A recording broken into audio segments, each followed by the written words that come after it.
Hola, hola. Hola, hola. Hola. Hola, Dianita, ¿cómo estás? Muy bien, gracias a Dios. Ángel dice, tengo una pregunta antes de empezar. Claro, dila, suéltala. Hola, hola a todos. María, Andrea, em, Murcia, 48 16 73. Bueno, ¿cómo reconocer un ataque de pánico? Bueno, sí, para allá vamos. Vamos a hablar. Hola, Liliana Ramos, ¿cómo estás? Qué gusto que estés por aquí. Liliana es una persona con la que hemos trabajado mucho tiempo a lo largo de los años en la fundación, entonces bienvenida. súper, súper. Bueno, pues nada, Am, hoy vamos a hablar entonces sobre un tema que la verdad a las personas que les comenté y que vieron el flyer y todo esto, muchas personas se emocionaron mucho con el tema y vamos a tratar entonces, o Linita nos va a contar acerca de los ataques de ansiedad y de pánico para identificarlos claro que sí. exacto. Para identificarlos, para poder entender qué es lo que está pasando, qué es lo que está pasando dentro de nuestro cuerpo, de nuestro sistema en esos momentos. Hola, Juliana, Henry, Silvia Gómez, hola, Silvia. Em, eh, Entonces vamos a ir como delineando de qué se trata, cuál es un poco la diferencia además entre los ataques de pánico y la ansiedad como tal, porque tienen, digamos, están relacionados, pero digamos que el ataque de pánico como tal por aquí dice Murcia, 13 años sin hablarnos. Ah, bueno, qué rico que estás por aquí hoy. Me alegra mucho. Juliana, ¿eres Juliana? Creo Juliana que sí. Murcia, sí. Juliana Murcia. Qué rico, me alegra mucho que estés por aquí, Juli. Em, entonces, bueno, para empezar, quiero que nos, quiero hacer como un contexto, ¿sí? Como para que nos contextualicemos un poquito, para que nos acordemos un poquito de con qué estamos trabajando. Estamos trabajando con un cerebro, ¿sí? Sí. Estamos trabajando con nuestro cerebro que funciona químicamente y electromagnéticamente, ¿cierto? Nuestro cerebro tiene esos dos mecanismos, el eléctrico, que son los pensamientos son códigos eléctricos, digamos, vibracionales, Ujú. y las emociones son información química traducida a neurotransmisores y a hormonas, ¿cierto? Cierto. Eh, Acordémonos que todos tenemos una historia, ¿sí? Todos traemos historia. ¿M? Y en la historia, nosotros, por supuesto, lo que hace que tengamos historia es que tenemos memoria, ¿cierto? Pero la memoria está fundamentalmente guardada, la mayor parte de la memoria está guardada en el inconsciente, en el nivel inconsciente del cerebro. ¿Sí? Ujú. Recordemos que para pensar un poquito como en términos concretos y fisiológicos, la parte consciente del cerebro es toda esta zona, digamos, que es el lóbulo prefrontal, toda la materia gris que tenemos en la frente, que es la parte en donde todo lo que nosotros llevemos aquí a la zona prefrontal, ahí vamos a ser conscientes de eso. Pero lo Ujú. que pasa y lo que pensamos en el resto del cerebro y especialmente lo que pasa al interior en como lo que yo llamo la nuez del cerebro, que es como, hagan de cuenta que el cerebro es como un durazno, que cuando uno lo abre uno encuentra una pepa adentro, Sí, la semilla, semilla. y esa semilla en nuestro cerebro es como el sistema límbico. Es el sistema límbico donde está todo el proceso emocional, toda la información emocional, el centro emocional del cerebro. ¿Sí? Ujú. En el centro emocional del cerebro hay diferentes estructuras, diferentes partes, pero yo no me voy a poner a hablar de todas porque los confundo. Ujú. Pero vamos a hablar específicamente de una zona que se llama amígdala cerebral. Ujú. La amígdala cerebral es una zona en donde nosotros tenemos toda esa información emocional de lo que nos ha pasado a lo largo de la vida. Es la memoria emocional del cerebro. ¿ok? Esa memoria normalmente está inconsciente. Completamente nosotros no tenemos acceso directo a esa memoria porque si la tuviéramos, pues tendríamos todo el tiempo que estar procesando una cantidad de información muy densa. Entonces el sistema lo que hace normalmente, no, y aquí entre paréntesis, sugiero que se vuelvan a ver o se vean por primera vez la película de Intensamente de Pixar, Exactamente. eh, que, que ellos de manera muy creativa y muy didáctica explican cómo funciona eso en el cerebro. Esa película no es fantasía, o sea, la forma en cómo ellos lo explican, sí, pues obviamente es Es una historia llamativo. fantástica, Sí. Ajá. pero ellos están explicando la teoría neuropsicológica de manera real. O sea, eso que ellos muestran ahí y que lo simbolizan a través de todos esos, de toda esa forma de contarlo como ellos lo cuentan, pues por supuesto no es que sea literalmente así. Pero, por ejemplo, no sé si recuerdan cuando alegría y tristeza tienen que bajar al sótano para sacar al payaso al que la niña le tiene miedo a través del sueño y así poderla despertar, ¿no? En un Ujú. Ah, sí. sueño que salga el payaso. Bueno, entonces, ¿por qué les traigo a colación esto? Porque ese nivel, ese sótano oscuro que tiene, que está custodiado por policías, ese es Ujú. el nivel inconsciente. Ese es el nivel inconsciente de información. Normalmente esa información está guardada, no tiene acceso directo, no está, la información no fluye constantemente hacia la conciencia. Para ir a esa información tenemos que hacer un proceso voluntario de ir a la información y abrir la puerta y entrar. ¿Sí? Así como cuando uno decide ir al sótano o decide ir al San Alejo, que no es que esté a la entrada de la casa, sino que uno tiene que ir y guardar y subir una escalera y llega hasta allá, Todo un pero proceso. no está a la mano, no Sí. está a la mano, Ujú. ¿sí? ¿Listo? Entonces, eso es muy importante. Eso es muy Ok. importante porque, para que ustedes me entiendan, de dónde sale ese miedo desbordado. Que no Porque entendemos. tanto en la ansiedad como en lo que ya después llamamos un ataque de pánico, que es un miedo que ahorita, no me acuerdo cuál, quién me preguntaba, Ángela, Ángela. me preguntaba cuáles son los indicadores del ataque de pánico. No, el indicador de un ataque de pánico, normalmente el ataque de pánico tiene un lapso corto de tiempo, no es muy pronunciado.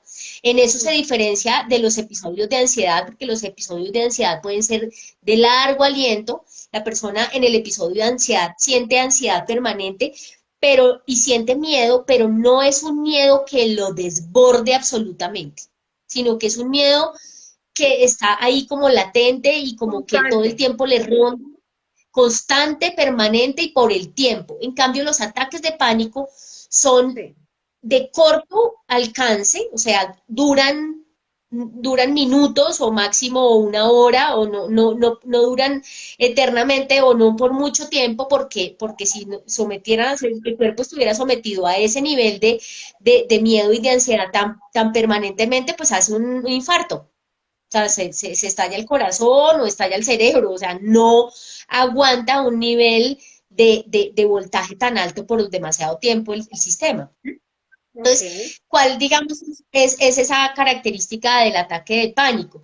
El ataque de pánico, fundamentalmente, lo que nos está diciendo es que la persona se siente bajo una amenaza que puede ser, evidentemente, o sea, puede ser una amenaza que no es evidente para la persona. La persona no está siendo consciente cuál es la amenaza real, ¿sí? Ujú. En el Simplemente ataque se de le detona pánico, ¿sí? un miedo En el ataque en de el pánico. ataque de pánico. Ok. Se le detona un miedo totalmente incontrolable. Entra en una sensación de colapso, con palpitaciones totalmente aceleradas, le falta la respiración, no se puede, o sea, es como si estuvieran uno en medio de un terremoto, en medio de una catástrofe. Ese es el nivel de miedo que está experimentando la persona. Es un nivel de peligro totalmente eh, el más alto, el más alto nivel de peligro que siente la persona, por lo tanto el más alto nivel de miedo, ¿sí? yo había, Es un ataque de había pánico. leído ¿Mm? que también era como una sensación de muerte inminente, De o muerte sea, inminente, exacto. Exactamente. Es un peligro de muerte. ¿Mm? de muerte, sí. ¿Ok? Cuando eso pasa y la persona va y mira a qué es lo que le tiene miedo, puede que sea totalmente irracional la razón. Ok. ¿Mm? O sea, no es proporcional, no es lógico, ¿sí? Por eso, o sea, si fuera algo razonable y lógico, entonces la persona diría, no, pues sí, es que tenía una persona aquí con un revólver apuntándome, pues entré en shock de pánico, obvio, ¿sí? Ujú, Pero no, en un ataque de pánico la persona está aparentemente en una situación normal, en una situación en donde la mayoría de personas no sienten miedo, ujú, ¿sí? ujú. Y de pronto, ¡pin!, se le destapa, se le activa un switch, como si les picharan un botón y ¡pum!, Como se la olla a activa el presión, pánico. Sí, y como la olla a presión. Ujú. la persona empieza a sentir una angustia, un miedo totalmente absurdo, quiere huir, quiere salir corriendo, o quiere, o mejor dicho, la sensación del miedo más crítico, que es o quiere salir corriendo y huir como loco, o queda totalmente paralizado del pánico e incluso le pueden dar efectos de parálisis concreta, ¿no? De parálisis y de no poderse mover del pánico que está sintiendo. ¿Mm? Tal cual. Esa es la característica del ataque de pánico. Ahora, ¿por qué pasa eso? Ujú. ¿Sí? ¿Qué fue? ¿Se acuerdan que les dije, hay algo que detona? Hay un Sí, detonador. ajá. Hay algo que está pasando que la persona no es consciente, pero le está haciendo así en el punto neurálgico. ¿Mm? Ujú. Nos pregunta Sí. es que si ese pánico son las mismas fobias. Creo que no. Puede, puede tener una relación, sí, puede haber relación entre el ataque de pánico y la fobia. O sea, una persona con fobia puede generar un ataque de pánico, pero no todos los ataques de pánico son fobias. Ujú, ¿Sí me entienden la relación? Una persona con una fobia puede generar un ataque de pánico. Por ejemplo, la persona le tiene fobia a las aves, ¿sí? A las palomas. Y de pronto va por la calle y viene una paloma y le aletea muy cerca. Y la sí, persona entra en un ataque de pánico. ¿Ok?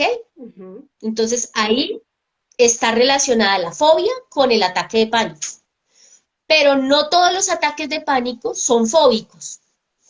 O sea, no todos los ataques de pánico están relacionados con un objeto externo que les represente a la persona la información en la que está simbolizando el miedo. ujú, ¿Sí? ¿Por qué? Porque, ¿qué es la fobia? Digamos, la persona que le tiene fobia al ave, no es el ave en sí misma la que le tiene miedo, es a lo que es una representación inconsciente que el cerebro, que la mente está haciendo de esa ave. ¿Me hago entender? ujú, Eh, yo he tenido una paciente que le ha tenido fobia a las aves, por eso pongo el ejemplo de las aves. ujú. Sí.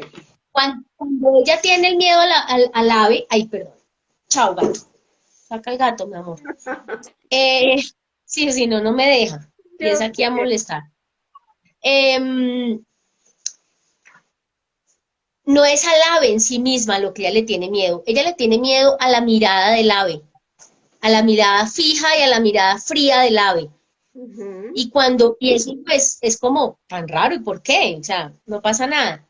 Pues lo que pasa es que cuando esa persona va y mira en el inconsciente, esa mirada del ave fría y dura y como sin piedad, era la misma forma de mirada que tenía la madre de esa persona. La madre de esa persona era una mujer muy aguda, muy dura, muy cruel, que en ajá. muchos momentos, cuando atacó a la niña, siendo mi paciente pequeña, el ataque, cuando la atacó, cuando la golpeó, cuando la gritó, cuando la insultó, la mirada era una mirada así, una mirada dura, una mirada fría, una mirada de águila, Penetrante, ¿sí? ajá. Penetrante. Entonces, ¿qué hace el inconsciente? ¿Qué hace el inconsciente? Para el inconsciente poder sacar un poco, drenar un poco el pánico que tiene guardada la persona, ¿sí? Entonces lo que Ok, hace es simboliza, busca, estoy hablando de las fobias, ¿no? Estoy hablando de las fobias. ok, ok. Busca, busca un algo en el mundo que le represente eso que le está simbolizando esa sensación interna de esa, en este caso de esta paciente, de esa mamá con esa mirada cruda y dura e implacable. Entonces, cuando ella siente y ve esa igualdad entre esa característica de las aves y lo que ella tiene guardado en el recuerdo de la memoria inconsciente, ella Ajá. dice, le tengo miedo al ave, pero en realidad no es que le tiene miedo al ave, le tiene miedo es a la mamá es a la que le tiene miedo. Cuando la persona soluciona y desvincula conscientemente, lleva a la nivel consciente y trae la información y dice, ah, es que lo que me está representando la mirada del ave es la Ujú. mirada de mi mamá dura, cruda y cruel, en ese momento ya desvincula el ave y dice, ah, ya no es el ave a lo que le tengo miedo, a lo que le tengo miedo es esa mamá que me maltrataba o que me insultaba o que me hacía sentir que me despreciaba, ¿sí? Ok. Y de por ahí, entonces uno va y trabaja con la persona la relación directa con la madre. Pero no sé si me hice entender No, cómo es no, que la mente simboliza en objetos esos miedos inconscientes y los relaciona con características externas. Por ejemplo, alguien aquí estaba diciendo, de le las tengo miedo a la altura, y a las ¿sí? Le superficies, tengo miedo a sí. la altura. Entonces, ¿qué es a lo que en realidad le tiene miedo? A lo que le tiene miedo es al vacío, ¿sí? Al Ujú. vacío es a lo que la gente le tiene miedo. ¿Y de dónde, a cuál vacío realmente le tiene miedo? Más que al vacío concreto de estar en la altura, es a esa sensación de ese vacío que le recuerda una sensación de vacío Momento. anterior, infantil, más difícil de procesar, que la persona no ha podido superar. Por ejemplo, el vacío, por poner cualquier ejemplo, el vacío que la niña sentía cuando tenía 4, 5 o 6 años, porque el papá era alcohólico y la mamá se iba detrás del papá para cuidarle la La cola, pues, o sea, escritura. para no Sí, sí, dejarlo, ¿sí? Y sí. la niña se quedaba sola, se quedaba absolutamente sola en la casa horas y horas esperando que ellos llegaran y esa sensación de vacío era tan atemorizante y tan dolorosa y tan angustiante, pero la niña la archivó en el inconsciente, Ujú. guardó la memoria concreta en el inconsciente, ¿sí me hago entender? Y Total. solamente expresa esa sensación de vacío cuando la ve reflejada en una situación que se le asemeja, que es parecida, Ok, ¿ok? es la misma sensación que sintió. Es Básicamente, la misma. entonces, y digamos que retomando a los ataques de pánico, el ataque de pánico también podría ser eso que tú estás diciendo que es la manera de drenar todo Ujú. esa angustia y ese miedo que tiene uno y que de la nada, yo te lo digo porque he sufrido dos ataques de pánico y Ujú. lo expresaste perfecto. Básicamente estaba Ujú. almorzando y de la nada, almorzando. Y empecé a sentir la angustia, no podía respirar y en mi caso me paralicé, se me empezaron a paralizar las manos, no me podía mover, vomité, o sea, era un miedo absurdo, o sea, pero uno no lo identifica en ese momento. Y por eso yo te preguntaba lo de la sensación de muerte inminente, porque realmente uno piensa que se va a morir. pero Claro. da, yo empecé a pedirle a Dios por mis hijos y no podía hablar, o sea, es muy duro, pero es Es como, muy duro. ¿sí? Ok, lo que hay que, la diferencia en este caso del ataque de pánico por eso les hice la aclaración.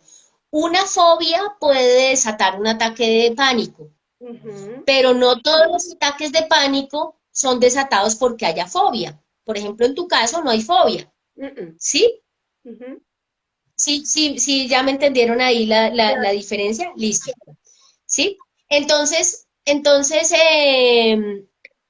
em, ¿qué es lo que hay que identificar en el caso, por ejemplo, en tu caso? En tu caso, ujú. cuando el ataque de pánico fue aparentemente De la nada. de la nada. O sea, como, ay, estaba almorzando y me dio el ataque de pánico.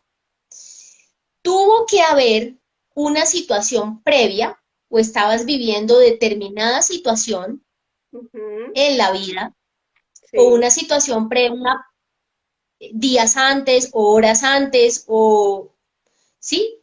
sí, Poco antes, no sí. años antes, No, no, sí. sino días antes, horas antes, poco tiempo antes, que tú no lograste procesar en el momento oportuno, que tú te tragaste eso, Ok. te lo tragaste así, cogiste, te lo tragaste y pasaste con agua.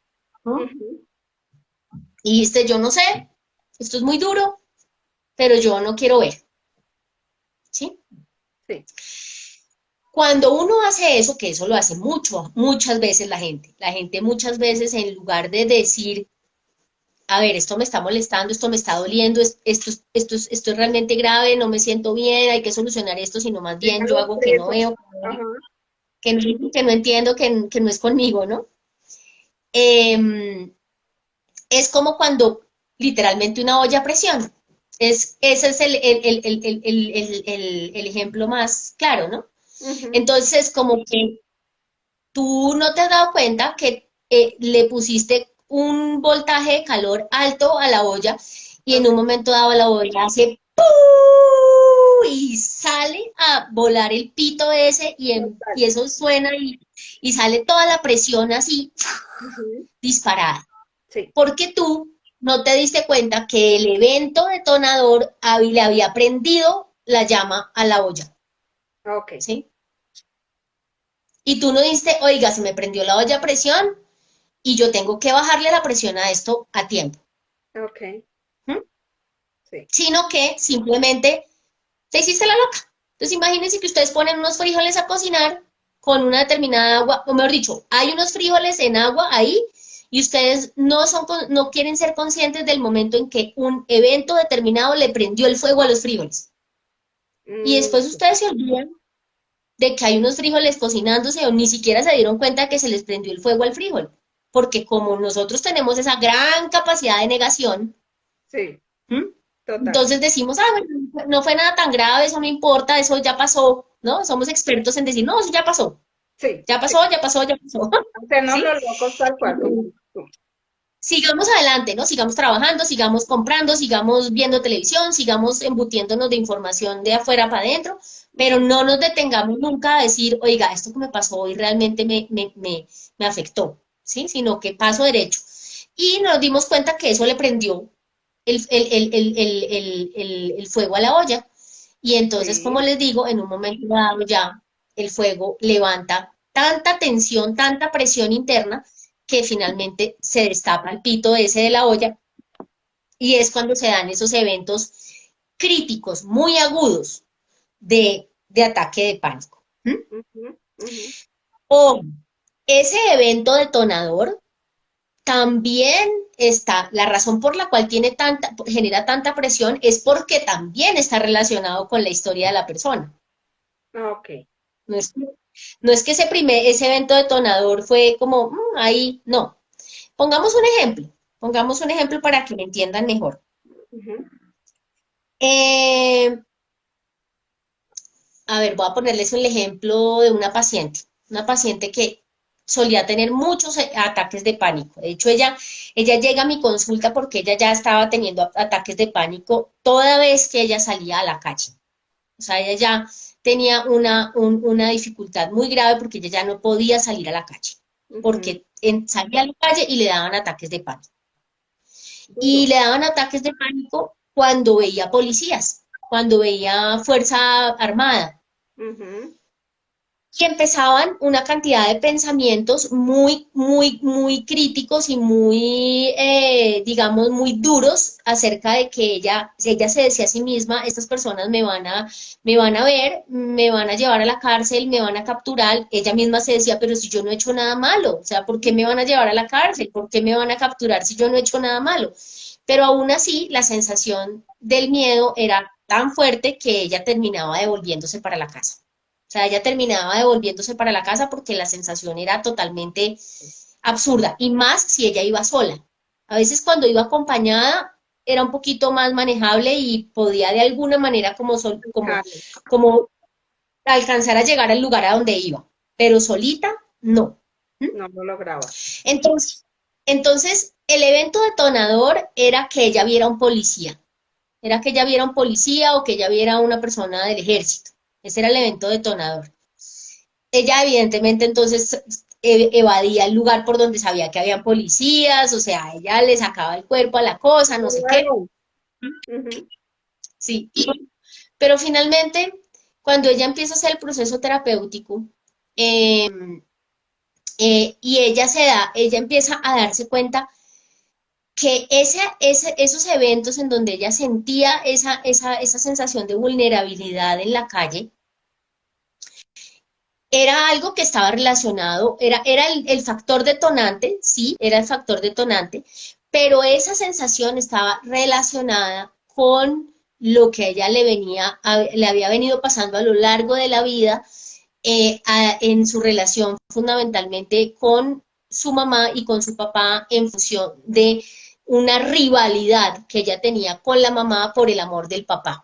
O sea, la mamá la atacaba fuertemente porque el papá la prefería a ella, a mi paciente.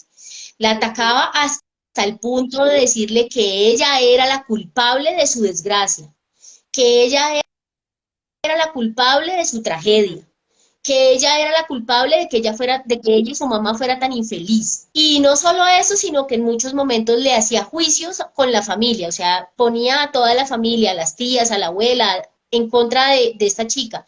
Y les decía a todos, es que ella es la culpable de lo que me pasa a mí. ¿Sí? Ok. Entonces, cuando a ella ella hizo una asociación inconsciente.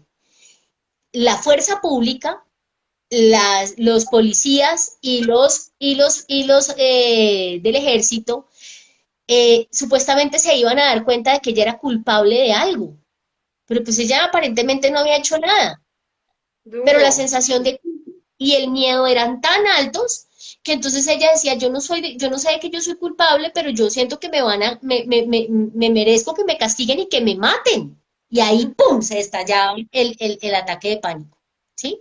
Cuando ella sentía que ella merecía el castigo y la muerte por lo que supuestamente había hecho, que ella no sabía qué era. Cuando ella pudo ir al origen de lo que de su culpabilidad, que era Sí. esa supuesta culpa y responsabilidad absoluta por la tragedia y por la miseria de la mamá, y porque la mamá le había dicho, usted es la culpable de que su papá no me quiera a mí, sino que la quiera a usted. Como la quiere a usted, por eso no me quiere a mí. ¿Mm? Ujú. Entonces, entonces la niña evidentemente dijo, yo me merezco el castigo, me merezco la muerte, me merezco lo peor por ser la que a mi mamá, la responsable de lo que le pasa a mi mamá, ¿sí? Claro. Entonces, cuando en el presente, eso también, otro ataque de pánico se le detonó a ella muy fuerte cuando ella decidió irse de la casa, cuando ella decidió irse de la casa materna y paterna, y les dijo que ella se iba.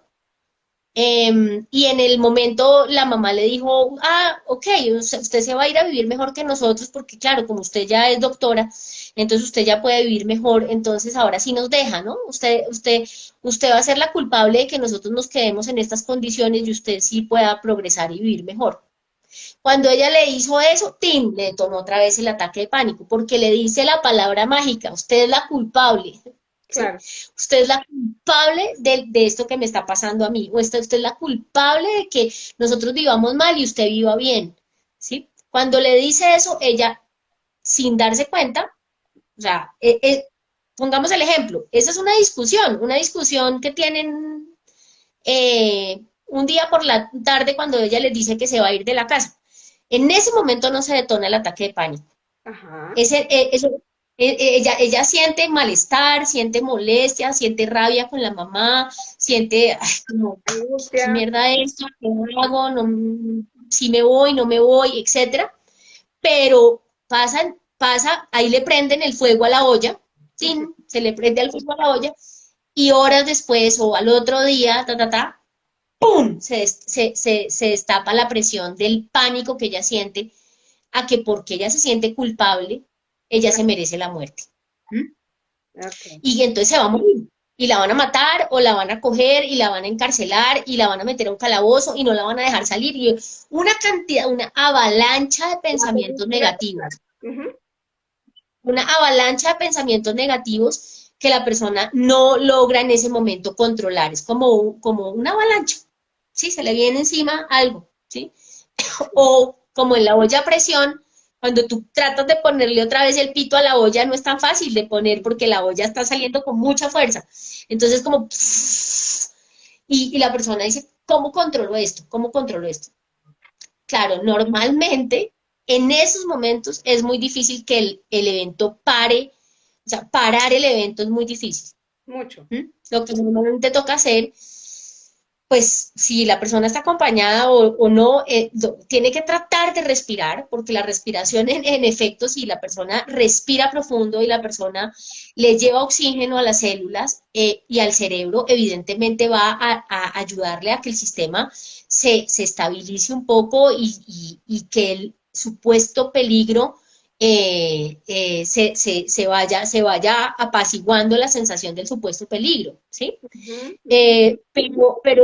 Pero realmente en el ataque de pánico, parar el ataque de pánico en medio del ataque es muy difícil, toca dejar que el ataque como que salga la presión, Sí. como que salga la presión de la olla a presión, ¿sí? Como cuando literalmente uno, para abrir la olla, toca que la presión salga, porque si usted se pone a tratar de abrir la olla cuando todavía la presión no ha terminado de salir, No se va a lograr. no se puede, ¿sí? No, es demasiado duro.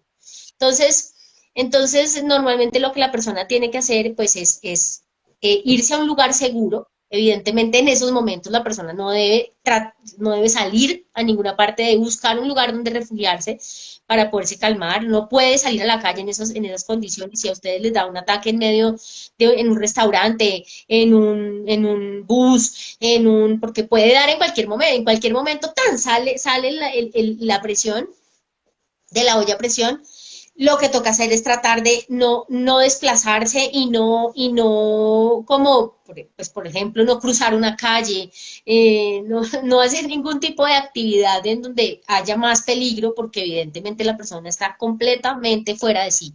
En ese momento no tiene control real sobre sí mismo y hay que dejar que la curva baje, ¿sí? Ok, sí. Eh, si se puede ir a un lugar, digamos, si uno está cerca de un centro de salud o se puede ir uno a donde un familiar que lo contenga, pues mucho mejor, ¿no? Que uno Sí. diga, tengo un ataque de pánico, por favor, ayúdame, pero la forma de ayudarlo no es decirle, ay, no, pero miedo de Pero qué, cálmese. ¿sí? Porque Pero la persona cálmese, en ese tranquilícese. momento, sí, exacto.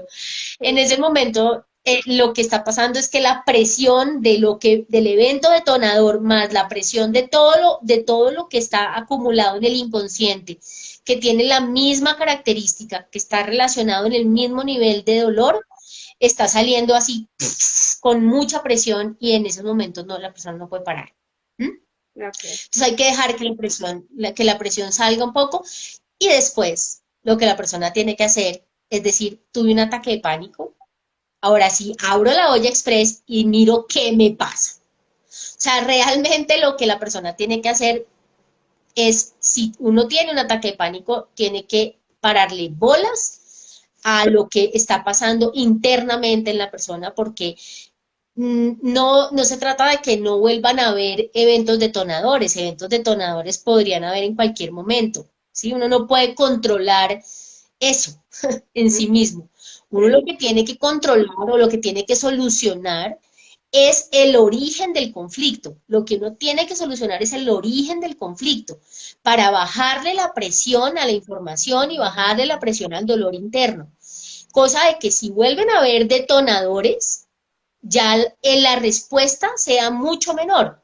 Por ejemplo, esta paciente que les cuento, cuando ella pudo encontrar cuál era el origen del conflicto, cuando ella encontró como la culpa que ella se había creado por la relación entre la mamá y el papá y ella, era el origen del conflicto, ella otra vez cuando empezó ya, siguió saliendo a la calle y siguió y empezó a verse con, pues a encontrarse obviamente por la calle con policías o con personas uniformadas, ella ya sentía todavía un poco la ruta del miedo, pero ya la respuesta era mucho menor en la presión, ya tenía mucha menos fuerza, ¿sí? Ok. La fuerza va bajando la fuerza, porque ya la información, el origen, lo que realmente estaba causando el conflicto más severo y más profundo internamente ya está solucionándose de manera terapéutica. Entonces, la persona ya cuando viene otra vez un detonador, puede que todavía haya un poquito de respuesta, pero ya no es el mismo nivel de respuesta. Eso es lo que hay que hacer para el ataque de pánico. Linita, ¿Ok? yo te quería pues como preguntar precisamente o decirte que lo importante ahí también es identificar qué es un ataque de pánico. Yo, por ejemplo, la Uh primera -huh. vez que me dio un ataque, pues no sabía que era un ataque, o sea, no tenía ni idea, yo no tenía la información de que eso era un ataque de pánico. Y pues básicamente, obviamente Claro. salí corriendo para urgencias, dije, me estoy muriendo, o sea, de verdad me estoy muriendo.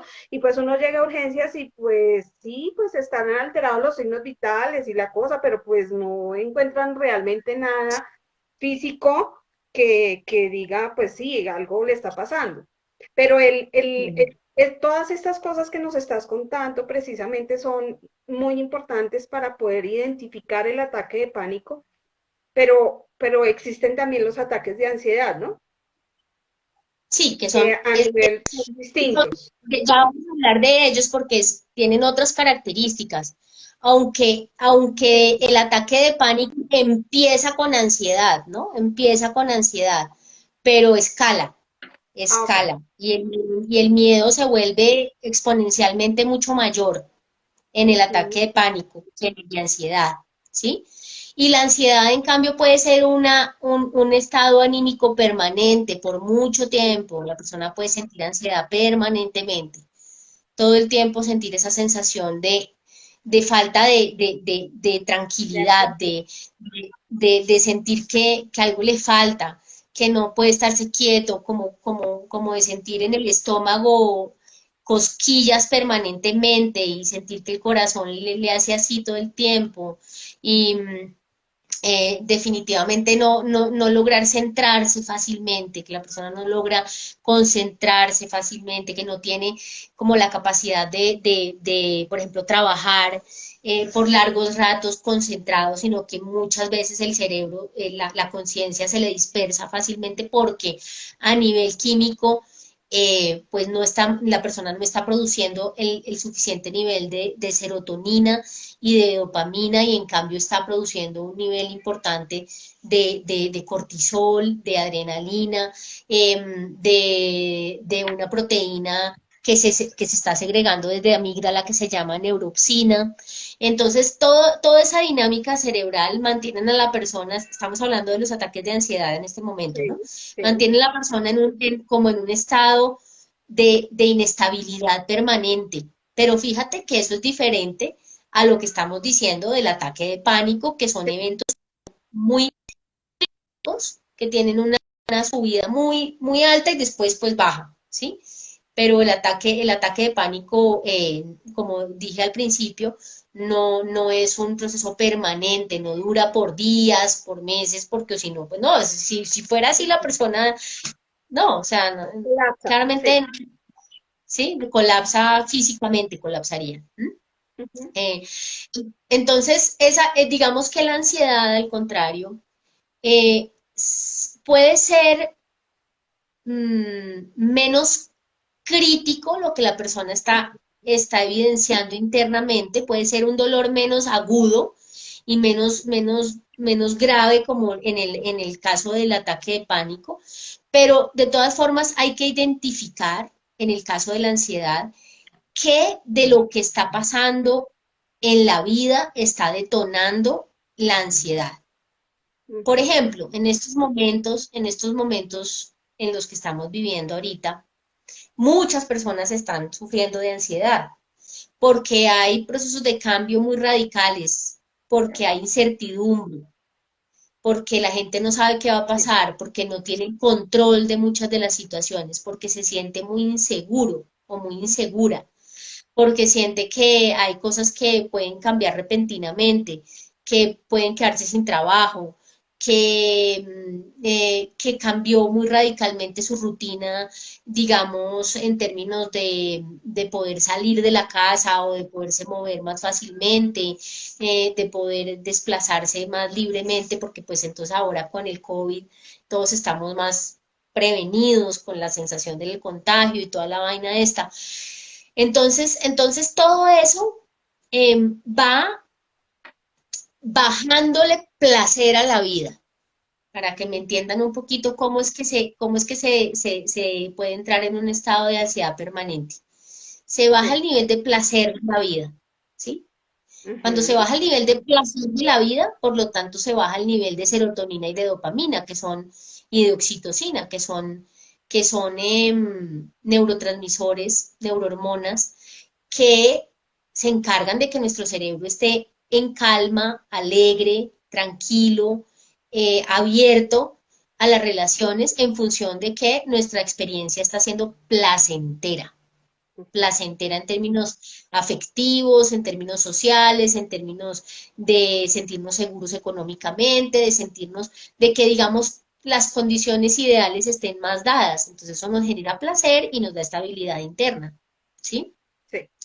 Pero en estos tiempos en donde tantas cosas se han desestabilizado, ¿sí? Y las personas sienten que, como les digo, las relaciones se ponen en crisis, las situaciones sociales se restringen un montón, no Mm, solo porque sea difícil salir, sino porque también no tenemos el mismo nivel adquisitivo, entonces nos restringimos más en salir porque no tenemos para gastar tanto. mm, Eh, Además, no es igual de placentero porque aunque ya no nos están como controlando tanto, de todas maneras las personas todavía resguardando. están sintiendo una prevención de no me quiero contagiar o de, ¿sí? Entonces eso no es placentero, eso genera que uno diga como, ay, qué pereza, mejor me quedo en la casa, o mejor no hago, mejor, ¿sí? Exacto. Eh, Ujú, y entonces eso baja el nivel placentero de la vida, por decirlo así. ¿Mm? ok.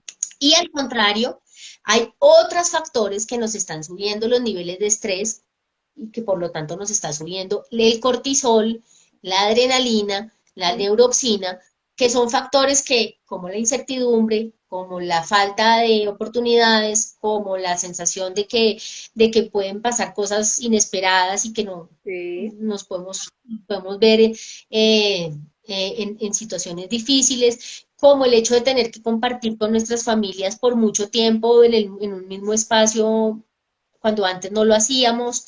Entonces, esos niveles bajos de placer, más esos niveles altos de estrés por ese tipo de condiciones, hace que el sistema se desestabilice y empiece a sentir la sensación de la ansiedad, que es como una sensación de que hay algo que está mal, hay algo que no está en orden, que hay algo que ujú, nos incomoda, que hay algo que nos falta, que hay algo que nos preocupa, ¿sí? que algo Es una pasa. sensación que nos genera preocupación.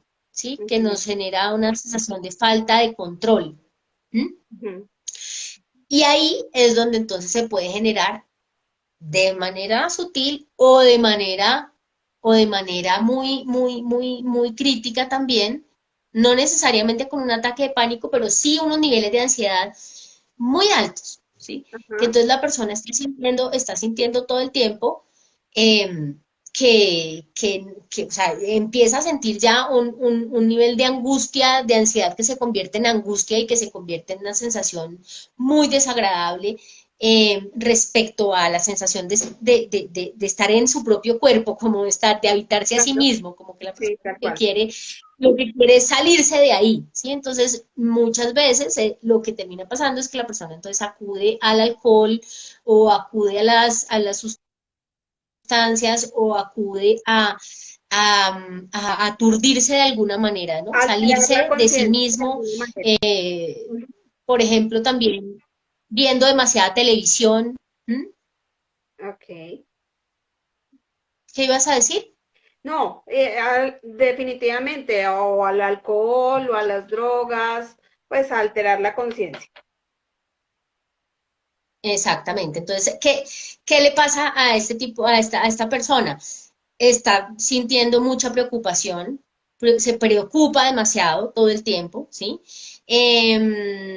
O la comida, Siente, o la comida también, entonces come en exceso o deja de comer o deja de también, comer. ¿sí?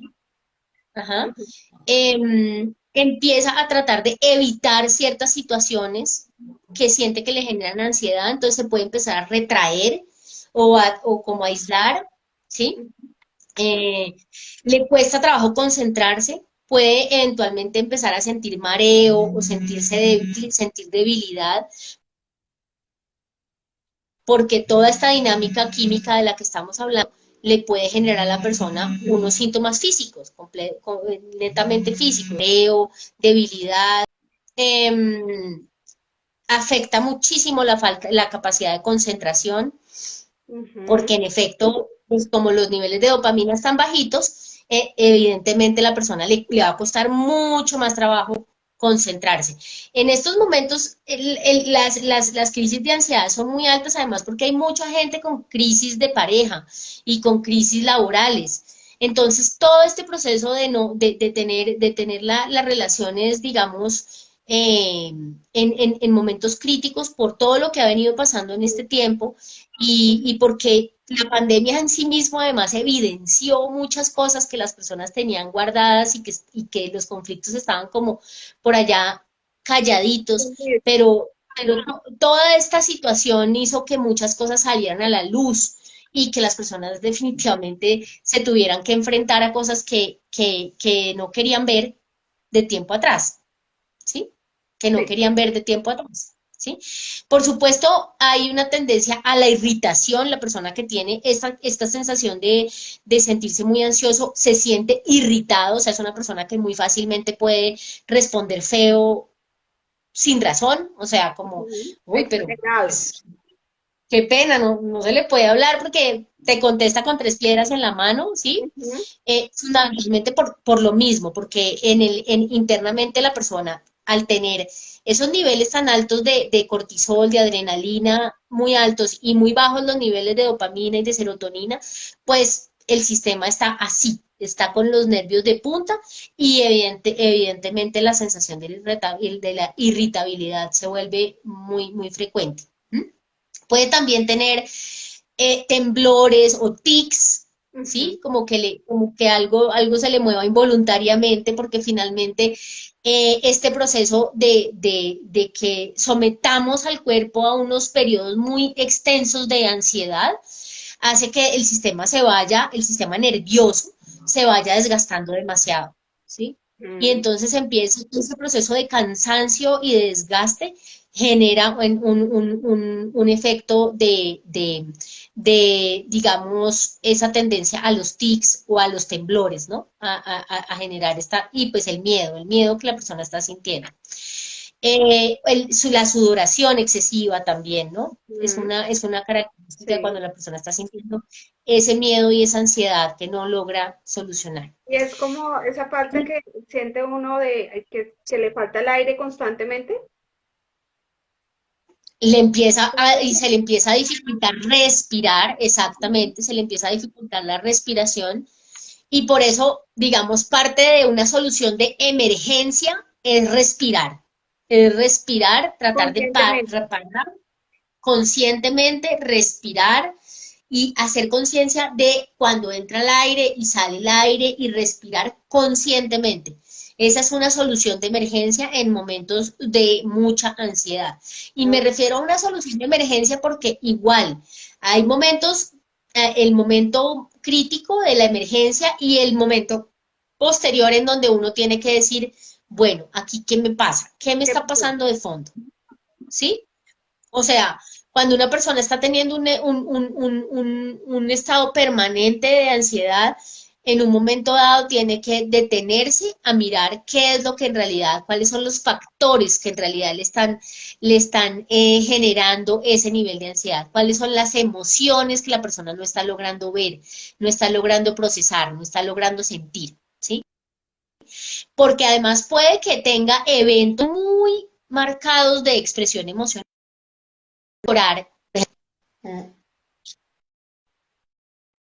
Ah, Se desconectó un ya, poquito, sí, se desconectó se un tris, desconectó. pero ya estamos acá de nuevo, sí.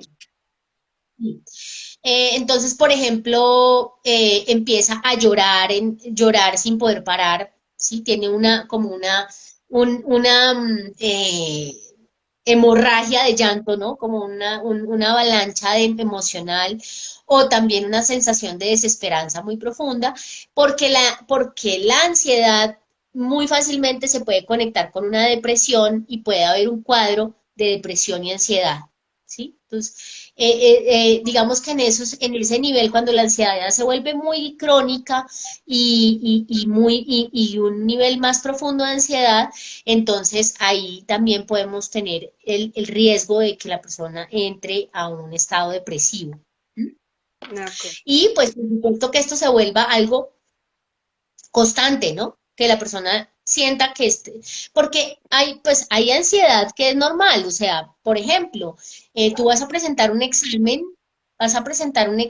y sientes un poco de ansiedad cuando vas a presentarlo porque es normal, te estás jugando algo, hay en riesgo algo, pues si no pasas, ¿qué puede pasar? Entonces, es normal que sientas un poco de ansiedad, pero esa ansiedad va a pasar, o sea, presentas el examen y ya, y sea lo que sea que haya pasado, ya no, ya pasó la ansiedad. O te vas a ir a ver con un novio, con un amigo, sientes ansiedad de verlo y de qué va a pasar y si nos vamos a gustar o no, o si nos va a ir bien o no, y en esos procesos se siente una ansiedad previa, pero ya, nos encontramos, empezamos a conversar, y ya pasó. ¿Sí? Esos procesos de ansiedad, digamos, em, coherentes con la razón, con una razón, digamos, razonable o como una idea, una situación razonable, pues también, o Ujú. sea, no es que sentir ese tipo de ansiedad sea grave ni sea muy loco, sino, ¿no? Ujú. La persona puede sentir ese tipo de ansiedad cuando, no sé, Va a presentar una siente que entrevista. va a presentarse a una entrevista, cuando va a conocer la familia del novio, cuando, sí, ciertas situaciones en las que la persona siente que va a ser probada, que va a ser medida, que va a ser aceptada o no aceptada, eso siempre, de manera casi que natural, es más frecuente que la persona sienta ansiedad a que no la sienta. ¿Sí? ¿Sí? Ujú. Chévere si uno no la siente, buenísimo si uno no la siente para nada y si estás tan segura de ti misma que no te preocupa ni un poquito, buenísimo. Pero, digamos, en un nivel muy normal y muy natural, muchas personas pueden sentir ansiedad en ese tipo de situaciones. Pero lo que ya no es normal es que la persona esté sintiendo ansiedad a diario y permanentemente, así sea en un nivel moderado. ¿ok? Ujú. Y la persona tiene que decir, además porque, claro, claramente nosotros en nuestra sociedad nos acostumbramos también a la ansiedad, ¿no? Y entonces nos parece normal que estemos todo el tiempo moviendo algo o haciendo así, o con la pierna moviéndonos, o haciéndole así a algo, ¿sí? Y cuando yo me detengo realmente a mirar, estoy ansioso y no estoy tranquilo y siento miedo de algo y no me he dado cuenta de qué, ¿sí? Ujú. Entonces, ¿qué, qué he detectado yo? ¿Qué me he dado cuenta que pasa mucho? Y una de las cosas que pues lo detecto mucho con mis pacientes y es la necesidad importantísimo respecto a la ansiedad de que las personas puedan parar.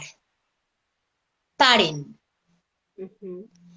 paren a sentir, paren a meditar un ratico, a descansar la mente, Ok. a que la mente, a que la mente se relaje, ¿sí? Ujú.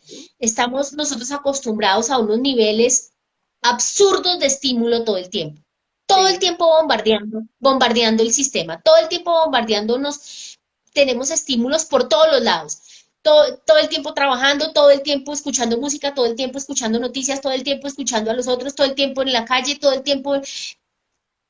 Y no nos damos cuenta que ese nivel, ese voltaje de estimulación Ujú. nos descentra tanto y nos invade tanto que en muchos momentos deja de ser placentero absolutamente, no hay procesos de placer, no hay procesos de calma Ujú. y lo que la persona hace es completamente desbocado en relación a hacer y hacer y hacer y hacer y hacer, ¿sí? Ujú.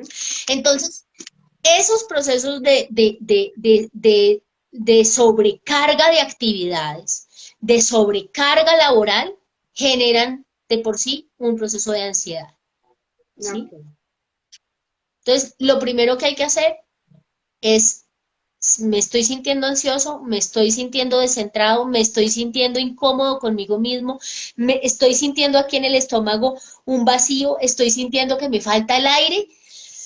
Ay, estoy sintiendo que no, que empiezo a sentir irritación todo el tiempo, estoy sintiendo que ya todo me abruma y que siento como que todo ya es un problema y que me empiezo a sentir preocupado por todo porque ya es como muchas cosas al tiempo.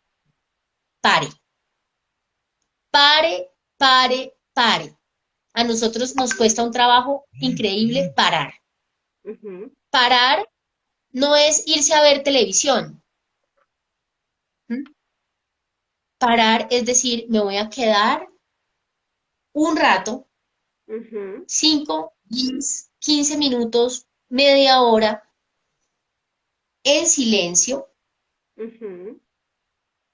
sintiendo y relajando mi sistema. Para eso, pues obviamente hay unas técnicas que están muy de moda ahora que se llama mindfulness, que Ujú. básicamente es una técnica que, como lo dice el nombre en inglés, significa ejercitar la atención plena. Ujú. Es decir, hacer el ejercicio de que yo me quedo en silencio y empiezo a ser consciente de todo lo que está alrededor mío, todo lo que está pasando alrededor mío, pero sin generar ninguna resistencia. Es decir, sin ponerme, sin ofuscarme, ni ponerme como Intenso. reactivo, Ajá. tenso, ni nada. Entonces, por ejemplo, con un ejercicio de mindfulness, yo me quedo, sí, muchas veces, se puede con los ojos abiertos, pero yo, a mí personalmente lo prefiero hacer con los ojos cerrados. Ujú. Hay que respirar. De esto hay 8000 tutoriales, hay aplicaciones y en YouTube hay de todo. Entonces, pues yo solamente lo voy a referir acá, pero pues ustedes pueden buscar mucha más información al respecto y ojalá lo empiecen a practicar. Pero Ujú. entonces simplemente me centro, respiro, le pongo mi atención en la respiración. Ujú. Nosotros muchas veces no nos damos cuenta ni cómo estamos respirando. A veces las personas no Sí, respiran. no, no, no.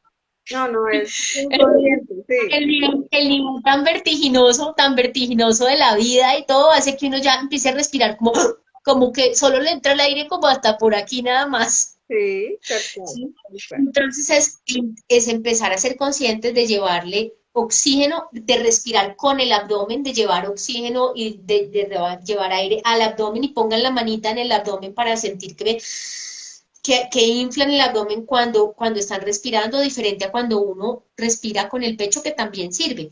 Pero son dos tipos diferentes de respiración que ayudan muchísimo a calmar la mente. La oxigenación calma la mente. Parar calma la mente.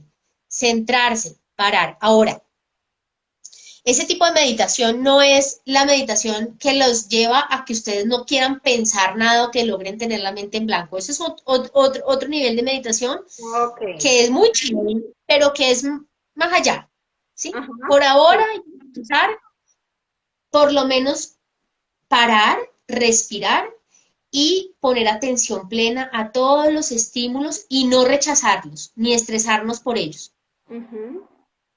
Los ruidos, los movimientos y sentirlos, ¿sí? Ujú. Eso empieza a que el sistema deje de querer controlar, porque es que el control, el querer controlar todo eso también nos genera un nivel de ansiedad altísimo. Claro, sí. Y hay personas que son enfermas de control, todo lo quieren controlar, ¿sí? Sí, lo sé. Entonces, entre uno más quiera controlar, más nivel de ansiedad y de estrés le genera toda la vida. Entonces, Ujú. es ejercitar, decir, ok, si hay un perro que ladra, un avión que suena, el vecino que martilla, la temperatura fría o la caliente, y no me estreso, lo dejo pasar, lo dejo ser, Ujú. ¿sí? Empezar a dejar de criticar y de juzgar todo, ¿sí? Ok. Todo lo que pasa en la vida. Entonces, ay, no, pero tan frío, ay, pero qué pereza, está haciendo mucho frío. Nosotros acá, además, por lo menos en Especialista, Bogotá, sí. son, ay, no, pero es que ayer hizo mucho calor, pero hoy está haciendo mucho frío, pero es que llovió, pero es que hizo calor. Entonces, como, pero entonces nada sirve, porque si hice frío, mucho frío, si hizo calor, mucho calor, si llovió, malo porque llovió, si no llovió, malo porque hizo sequía. Entonces, no, eso no le contribuye a nadie, esa actitud de estarse quejando permanentemente y de estar criticando todo y de estar diciendo es que debería ser así o debería ser así cuando no lo es. Las cosas son como son. Entre uno más ejercite la capacidad de aceptación y de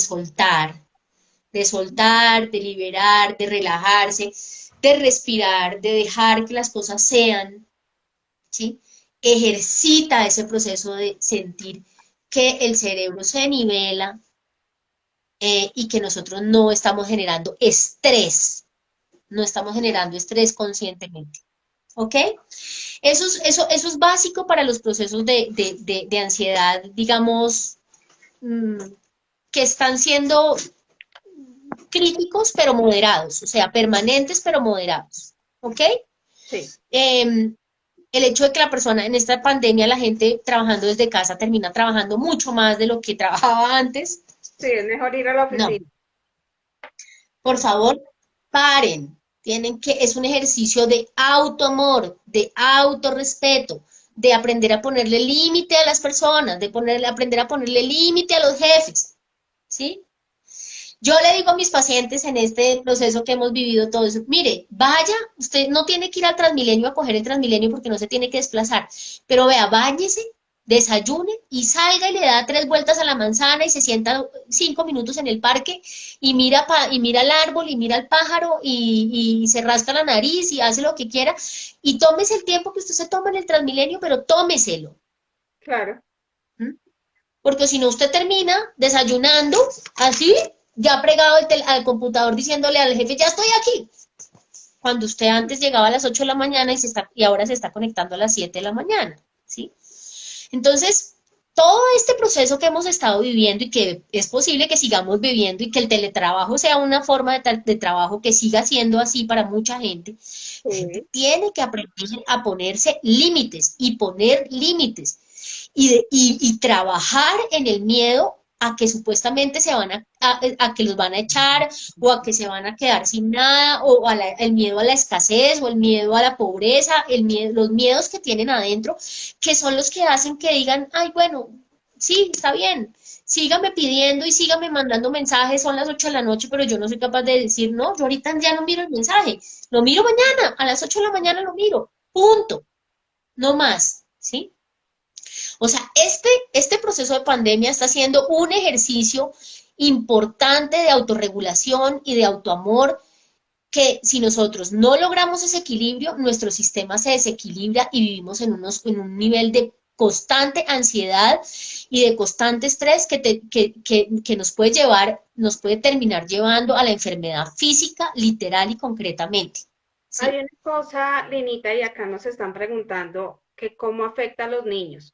De alguna manera, si nosotros estamos en un estado ansioso permanente, ¿se lo pegamos? Digamos, ¿es contagioso Claro, claro como el que COVID? sí. Mira, em, los niños son absolutamente receptivos a los estados emocionales de los padres, Ujú. ¿ok?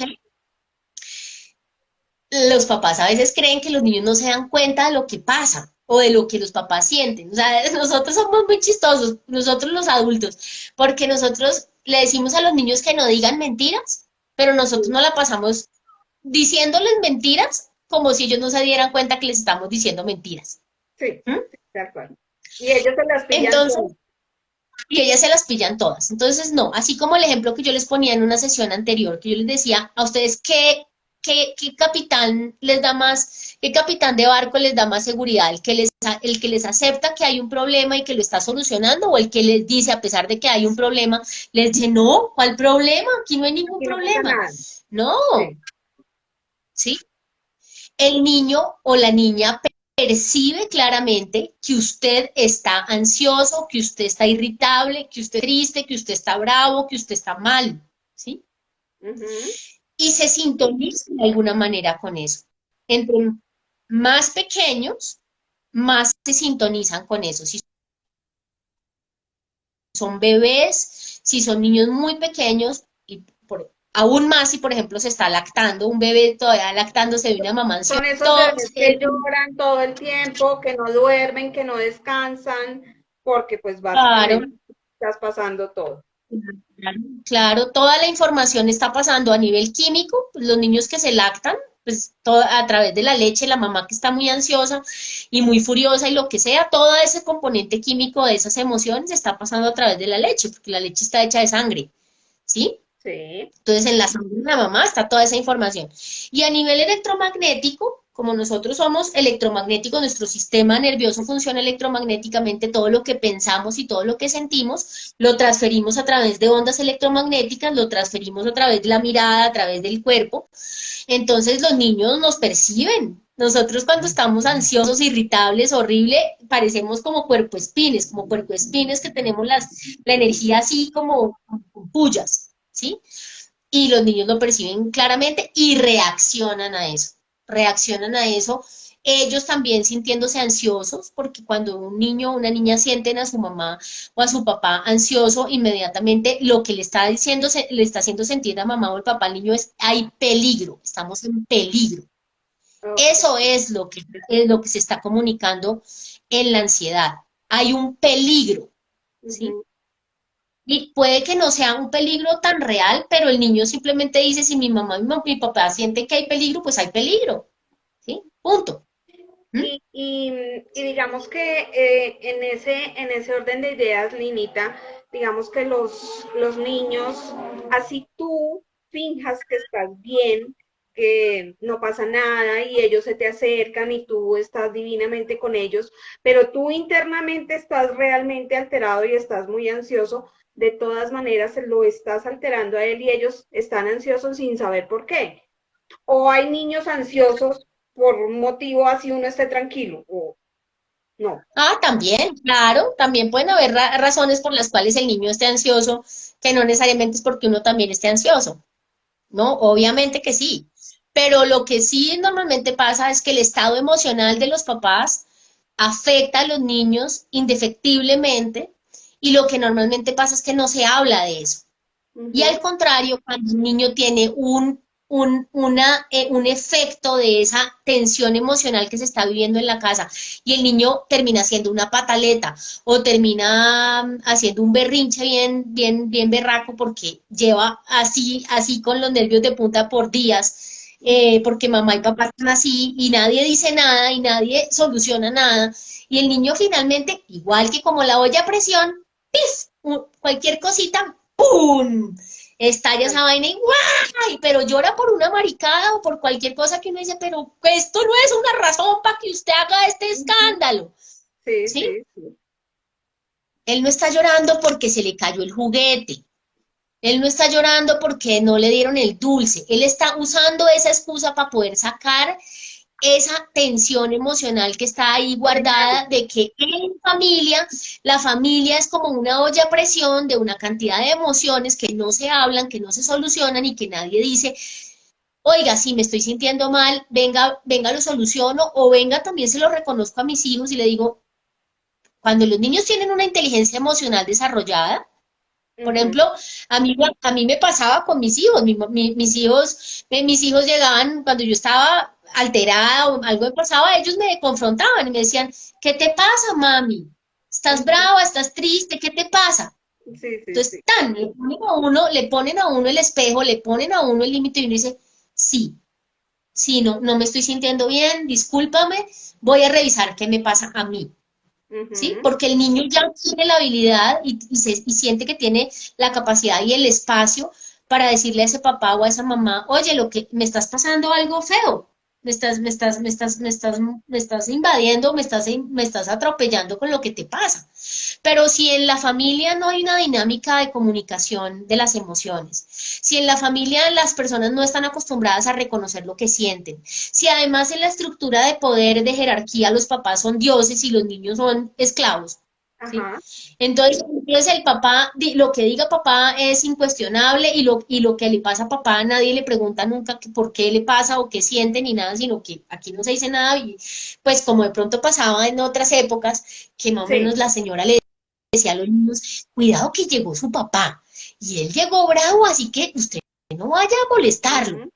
¿sí? Porque a ese señor no se le y a ella tampoco se le puede decir nada, porque si uno le decía a la mamá, oye, mamá, triste, ay, vea, pues usted tan atrevido, que quién le da a usted, qué le parece, pues que usted me puede andar Esa es cuestionando a mí la esas cosas. típica de que a uno nada más con la mirada ya le decían a uno absolutamente todo.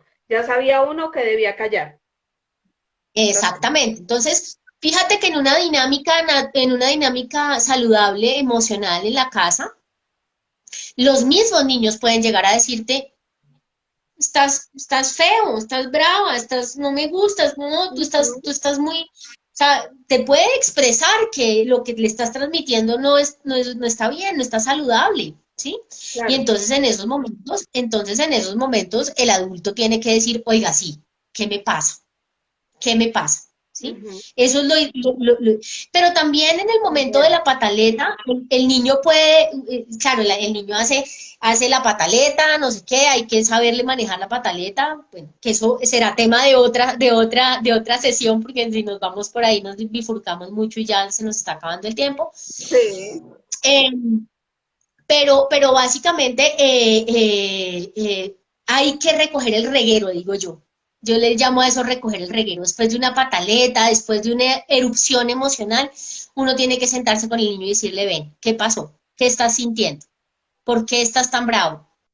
¿Qué te molesta? ¿Sí? ¿Qué pasa? ¿Sí? ¿Qué está pasando en el colegio? ¿Qué está pasando con nosotros? ¿Estás molesto con algo de nosotros? O sea, ayudarle a entender qué es lo que le pasa, para que el niño pueda desintonizarse de esa dinámica emocional tóxica. ¿Ok? Entonces, bueno, eso en términos como de la dinámica emocional, muy importante parar, muy importante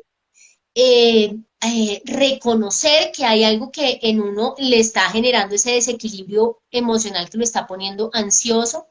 Ujú. Eh, y si en efecto ya cuando ustedes están sintiendo una ansiedad permanente, persistente, Ujú. tiene que definitivamente detenerse a decir qué me lo está detonando. ¿De dónde sale este miedo? ¿De dónde sale esta preocupación? ¿Sí? ¿Tiene que ver con la incertidumbre? ¿Tiene que ver con el cambio? ¿Tiene que ver con que se terminó una relación afectiva? ¿De dónde me está saliendo este miedo? Porque la ansiedad, debajo de la ansiedad hay miedo. Debajo de la ansiedad hay miedo. ¿Ok? Quiero de pronto decirte algo y es que en la reunión que tuvimos de las personas que hicimos el taller el martes, hablamos sobre el escribir. A veces Ujú. digamos que racionalizar qué es lo que me está pasando, por qué me siento así, no es tan fácil como tú nos decías, manejarlo en la mente de manera libre, sino que el escribir Ujú. un diario y en donde tú vas relacionando los eventos que tienes durante el día y que te generan diferentes emociones, ahí es donde uno más puede llegar, si relees, puedes llegar a identificar cuáles son los puntos álgidos que te tienen alterada, ¿no?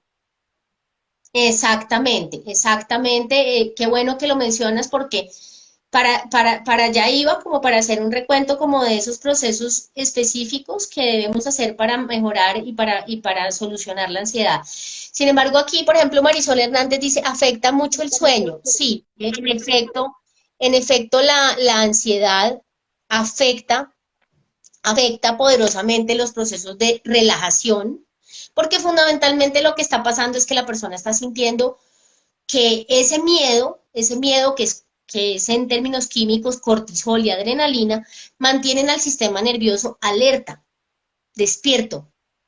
No se está generando un ambiente propicio para que la persona diga, ok, me puedo dormir, me puedo relajar, me puedo desconectar de la realidad, todo va a estar bien, las cosas están bien, sino que al contrario, la persona está sintiendo que hay un peligro inminente, que hay algo que lo está poniendo en una situación de amenaza y que evidentemente eso no lo deja relajarse. Puede que la persona, como estás diciendo tú en este momento, ni siquiera sepa qué es lo que lo está poniendo en una posición de amenaza. No entiende, no se ha detenido a decir qué es a lo que le tengo miedo. Entonces, para eso, eh, eh, es muy importante ese ejercicio que tú mencionas, que lo trabajamos mucho en el taller, que es el ejercicio del diario. ¿Sí? ¿Qué es un diario? Un diario es un cuaderno, una agenda, es un interlocutor. ¿Sí? Con el diario yo me voy a comunicar conmigo misma. Necesito una forma para que yo pueda poder organizar la información que tengo adentro, que muchas veces es una información que yo no la tengo clara, que no entiendo qué es lo que me detonó la ansiedad, qué de todo lo que pasó hoy me detonó la ansiedad. Entonces yo por las noches, que eso es un ejercicio que yo normalmente hago y he hecho muchas veces en la vida y sobre todo cuando estoy pasando por momentos muy críticos, entonces cojo mi diario y después cuando ya se han acostado a dormir y cuando ya hay silencio y me siento y me pongo a escribir, bueno, ¿qué pasó hoy? Me estoy sintiendo ansiosa, me estoy sintiendo mal, estoy sintiendo un vacío en el estómago, me estoy sintiendo incómoda. ¿Qué pasó hoy? Y hago un recuento de lo que pasó hoy. Ujú. Hoy me levanté muy temprano, me molesté por esto y aquello, peleé con fulanita, lo que pasó en el trayecto al trabajo me molestó, lo que sea que haya pasado, las Ujú. cosas que pasaron. Y después de organizarlas, de decirlas, puedo determinar qué de todo eso me molestó más, me impactó más, me generó más inestabilidad emocional, me afectó más, ¿sí? Ujú. Y después de determinar eso, entonces ahí yo ya puedo decir, esta situación que se me está recreando aquí, digamos, por ejemplo, eh, voy a poner el ejemplo de una pacientica que atendí hace poco, con un estado de ansiedad crítico.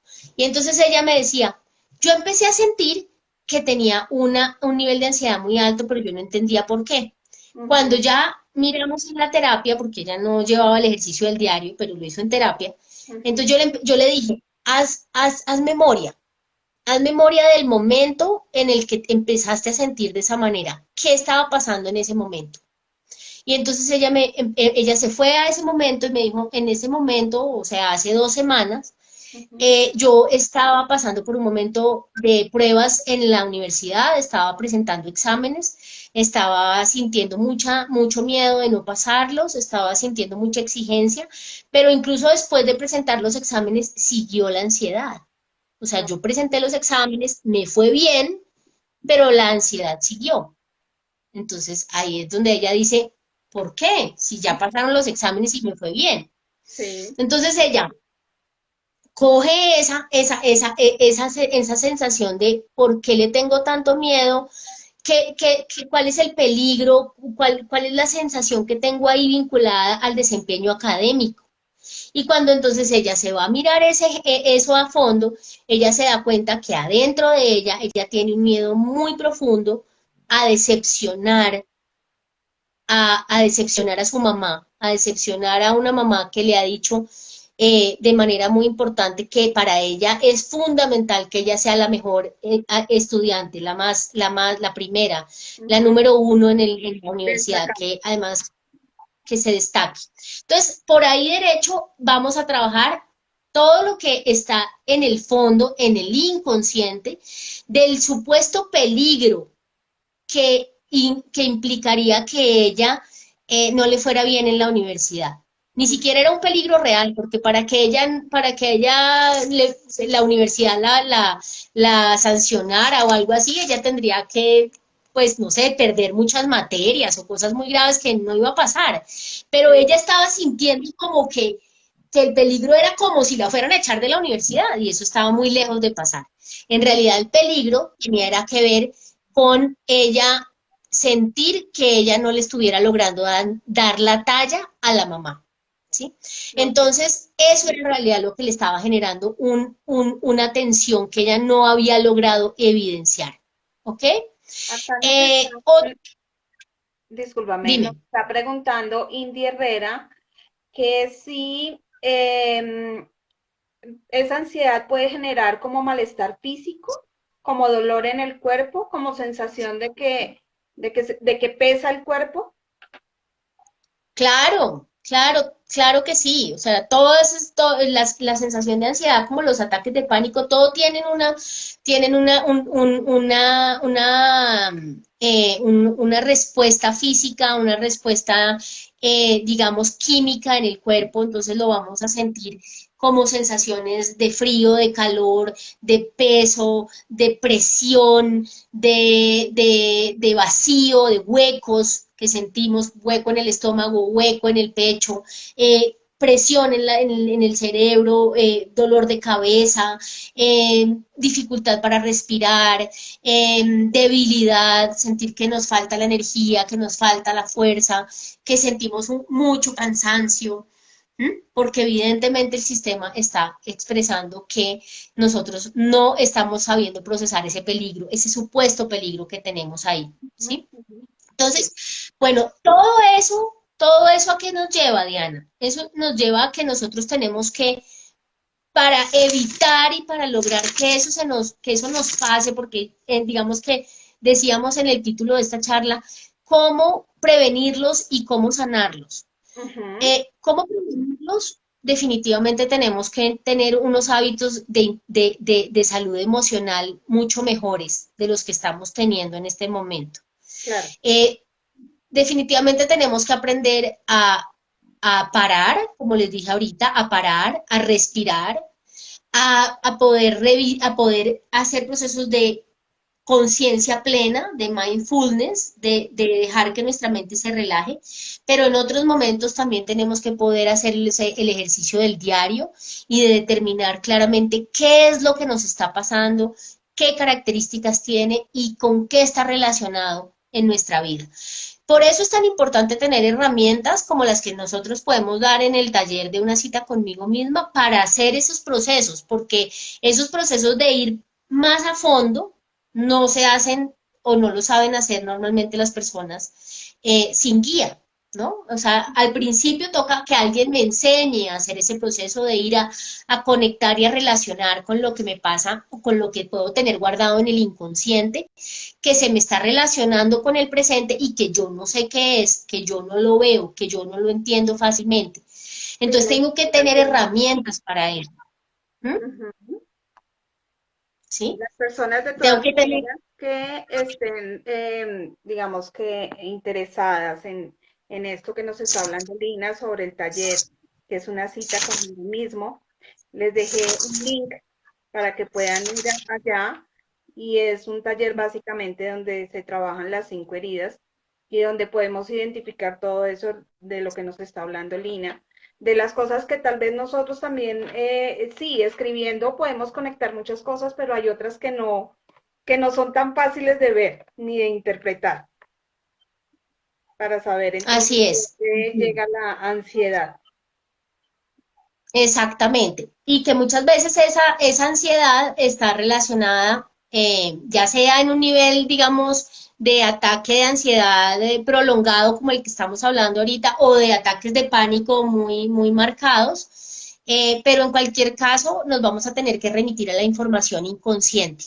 Nos vamos a tener que remitir a la información que tenemos guardada en el inconsciente, Ujú. de la memoria emocional y de la memoria de lo que nos pasó, del tipo de situaciones que vivimos, como manejamos en el taller, tienen que ver normalmente con momentos traumáticos o situaciones dolorosas que están relacionadas con la soledad o con el abandono o con el rechazo, la humillación, la traición o la...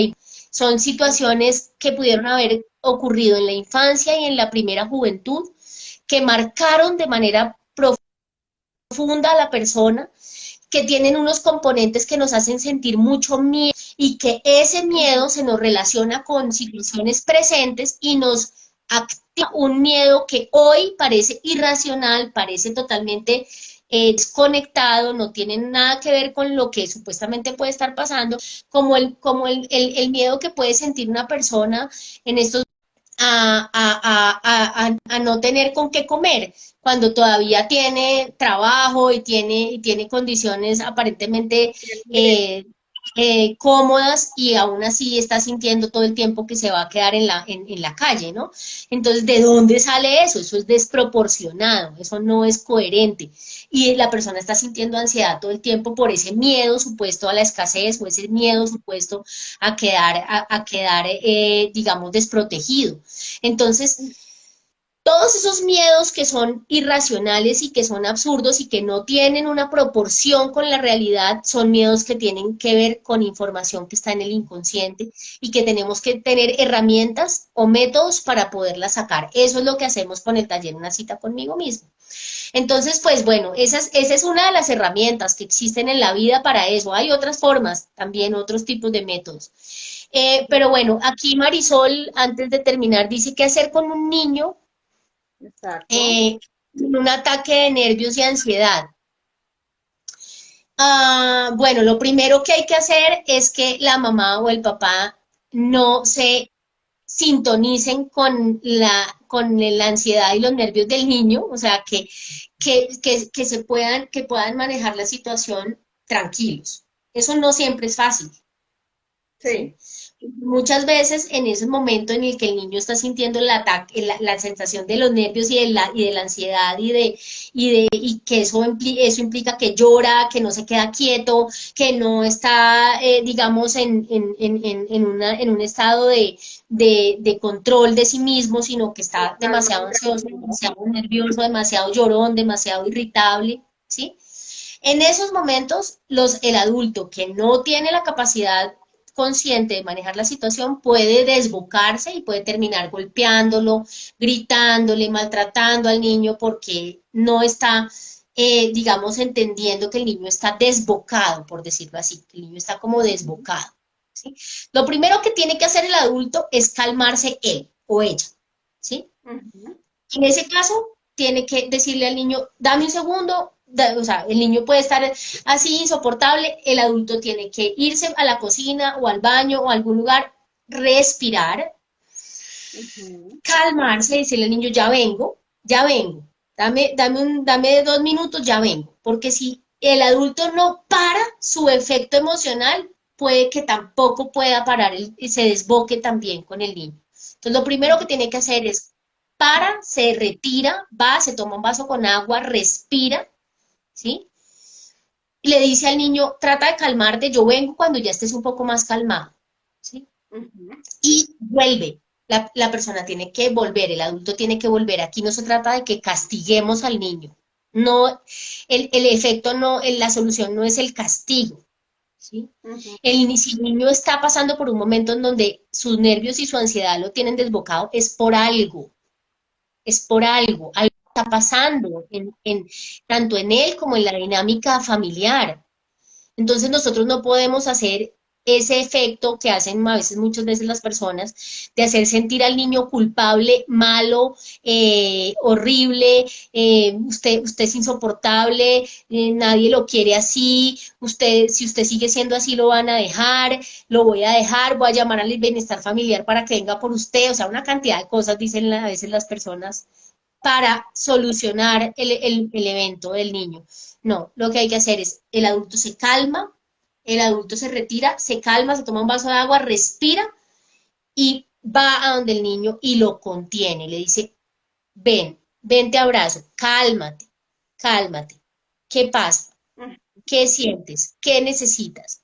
Cálmate. ¿Quieres que juguemos un rato? Juguemos algo y juguemos algo de manera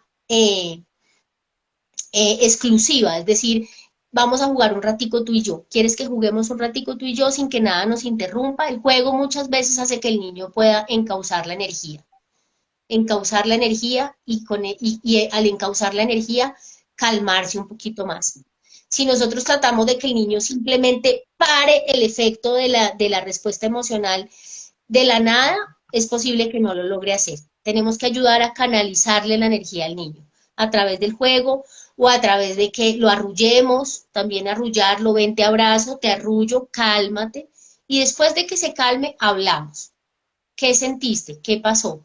No mientras está muy excitado, porque mientras está muy excitado el niño muy posiblemente no va a poder hablar de lo que siente. Cuando se Ujú. calme un poquito, hablamos de lo que pasó. ¿Ok?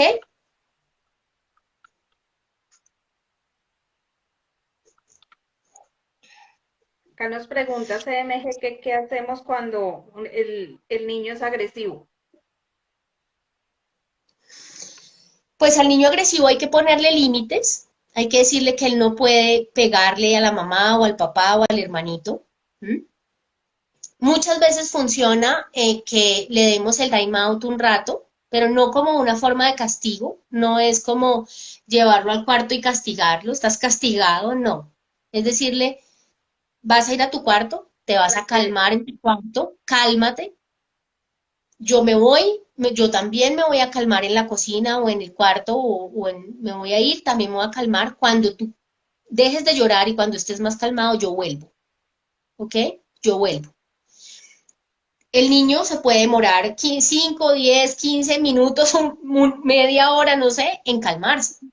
Mientras uno está lejos, uno lo escucha que sigue llorando o que sigue gritando y uno le dice desde lejos, cuando tú te calmes, yo vuelvo y hablamos. Pero ojo, no es un castigo. No estamos hablando de te castigo, te mando a tu cuarto como si fuera una cárcel o como si fuera un calabozo, no. Es decirle, necesitamos que cada uno se calme para que no nos vayamos a hacer daño el uno al otro, ¿m? Para que nos vayamos a maltratar, Agredir. Ujú. ¿sí?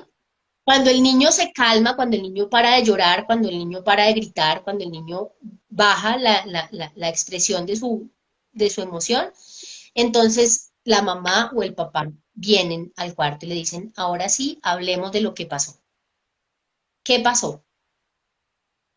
Normalmente, si el adulto reconoce que se le fue la mano en algo, digamos que lo gritó, le pegó, que le hizo algo, el adulto tiene que decirle, Yo reconozco que se me fue la mano, discúlpame, te grité muy duro o te golpeé y no, no se trata de eso, discúlpame, pero lo que yo te estaba diciendo es lo que corresponde. Tú no puedes, no sé, pegarle a tu hermanita, tú no puedes tirar la comida al suelo, tú no puedes, lo que sea. O sea, eso que nosotros, ese límite que nosotros le pusimos originalmente hay que mantenerlo. Si no, se nos fue la mano, tenemos que reconocer que se nos fue la mano, pero no quitar el límite. No sé si me hago entender. El límite tiene que Sí, persistir porque es verdadero, porque es legítimo, ¿sí? Y tenemos que ayudarle al niño a que el niño reconozca en qué falló, qué de lo que él está sintiendo, digamos, es algo que tiene derecho a sentir.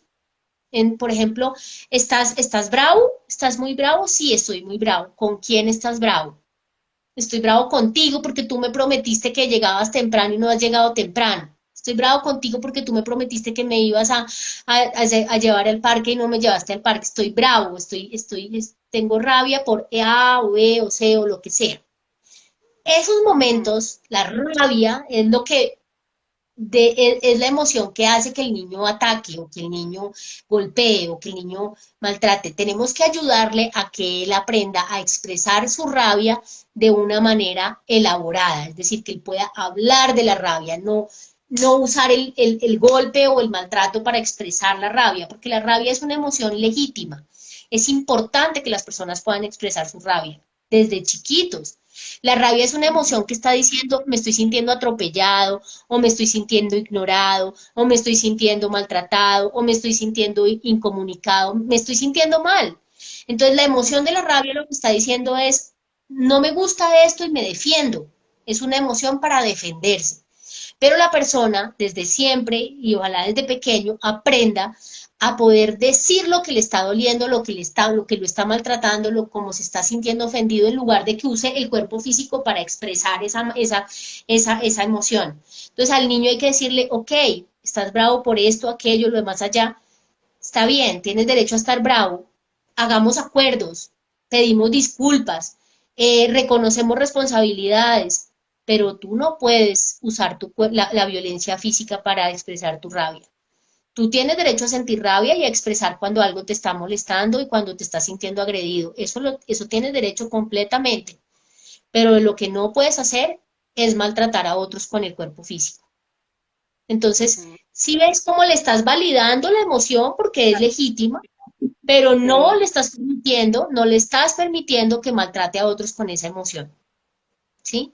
Entonces, si el niño hizo un acto de golpear a la hermana, al hermano, al papá, al que sea, vamos a pedir disculpas por eso. Tienes derecho a estar bravo por esto o aquello, pero no tienes derecho a haber golpeado a la persona. Entonces, vamos, aprende a decir qué es lo que te molesta y aprende a decir discúlpame porque no te lo expresé de la manera correcta, ¿sí? Y claro. entonces eso va entrenando al niño a poder expresar las emociones de manera oportuna, de manera equilibrada, de manera digamos, justa, pero Ujú. sin que eso se convierta en una agresión física. ¿Mm? Esa es la forma adecuada, porque la rabia es una emoción importantísima. Es muy importante que las personas podamos sentir molestia y rabia o enojo. Si nosotros no Ahí es sintiéramos, como, si no tuviéramos la capacidad de decir, esto me está haciendo daño, esto me está molestando, esto me está afectando, pues no tendríamos la capacidad de solucionar el problema y de decir, oye, no, un momento, así no me sirve, así no puedo, me está haciendo daño esta situación o aquella. Pero no se trata de que la persona solucione o trate de solucionar el problema de manera agresivo.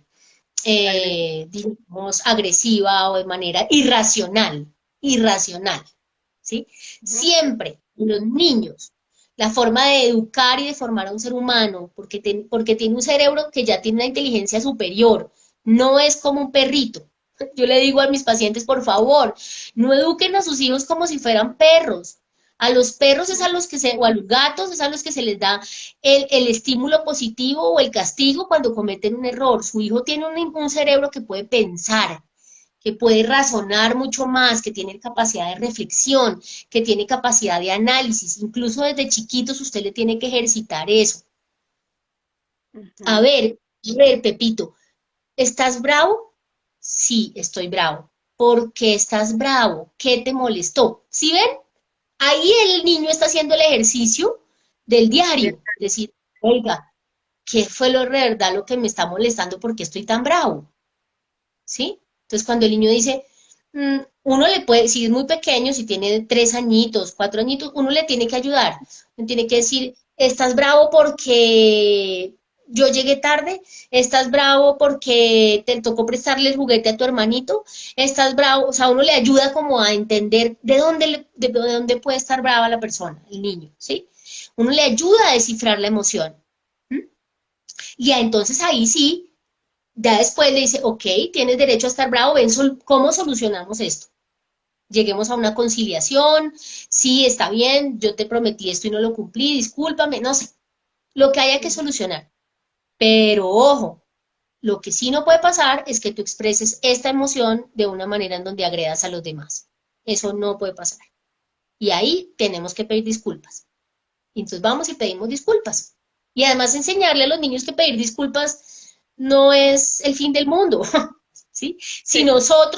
Si nosotros le aprendemos, si nosotros también somos capaces de pedirle disculpas a nuestros hijos, ellos nos van a aprender a respetar no porque nos tengan miedo, sino porque ven que somos humanos, que somos nobles y que Ujú. tenemos la capacidad de reconocer nuestros errores cuando ocurren y que no somos perfectos, pero que nadie es perfecto, pero que tenemos la entereza de poder decir me equivoqué y de enmendar la situación y salir adelante.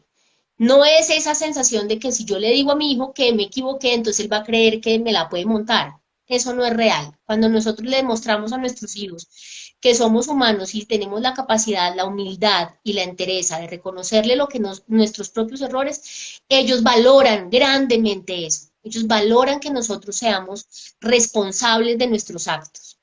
Y así van a poder ser también ellos responsables de sus actos. Si yo, en cambio, le pido a mi hijo que sea responsable de sus actos, que tenga la humildad de reconocer sus errores, pero yo no lo hago, él dice, eso no es justo. ¿Cómo así? Ujú. Entonces, a mí que yo sea capaz de responder y de reconocer mis errores, pero en cambio tú eres perfecto. Y yo te veo una cantidad de errores y tú no eres capaz de reconocerlos. Eso no es justo. ¿Mm? Claro, claro. Entonces, eso es, Dianita, y todos amigos y amigas que están acá en el chat, me encanta haber estado con ustedes hoy. Eh, Espero que les haya servido mucho todo lo que hemos hablado. Párense bolas, tómense tiempo para sentir y para preguntarse cómo se están sintiendo. Eh, Escúchense, sean conscientes de los momentos en los que no se están sintiendo bien y pregúntense qué me pasa. No dejen que la olla a presión tome Estalle. tanta presión que se Ujú. les convierta en un evento totalmente incontrolable, ¿sí? Realmente eso es responsabilidad de ustedes. O sea, su salud emocional es responsabilidad de cada uno de ustedes. Mi salud emocional es responsabilidad mía. Eh, entonces, pues cada uno tiene que hacerse cargo de eso. Nosotros en nuestra cultura le ponemos, nos parece importantísimo o gravísimo si alguien está enfermo físicamente y eso sí importa, pero no le paramos bolas a nuestro estado emocional y muchas veces el estado emocional nos puede ganar, nos coge ventaja y nos tumba, nos puede llevar a una clínica de reposo. Nos puede llevar a tener que tomar ansiolíticos o a tomar calmantes o a tomar antidepresivos ya en momentos en donde definitivamente, ¿qué hacemos? Dejaste que el agua te llegara más allá del cuello. ¿Mm? Total, O sea, total. ¿mm? Bueno, Bueno, eh, pues les mando un abrazo muy grande. Por aquí veo a Veeduría Internacional. Qué rico que te pudiste conectar. Angelita Maecha.